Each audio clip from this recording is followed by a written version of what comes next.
vous écoutez RTL. RTL Matin. Innovation Week-end. Sophie Jousselin. Sophie Jousselin, ce samedi matin, vous voulez nous parler des Serious Games. Ça veut dire des jeux sérieux en français. De quoi parle-t-on? De jeux vidéo? Alors oui, ce sont des jeux vidéo, mais avec un but bien précis, qui est soit pédagogique, donc vous apprenez à faire quelque chose.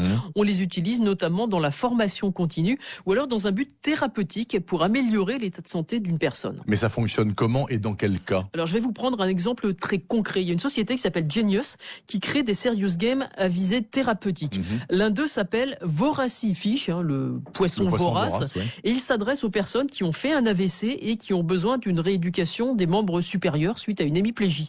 Et le patient va jouer avec ce qu'on appelle une Kinect. Vous savez, ce sont ces manettes détectrices de mouvement sur la Livebox. Oui, ça me dit quelque chose. Et donc, cette personne, sur son écran de télé, elle doit guider son poisson dans les fonds marins, éviter des pierres, par exemple, et ainsi, il va faire des mouvements avec le bras qui doit être rééduqué.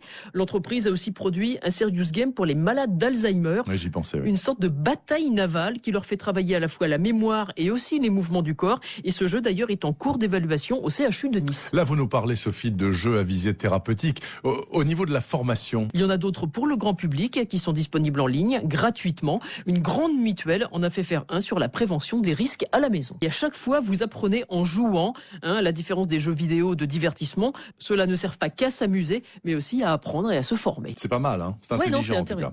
Cette chronique de Sophie Jousselin est sur rtl.fr. On peut la réécouter grâce au podcast, bien sûr. À demain, Sophie. À demain.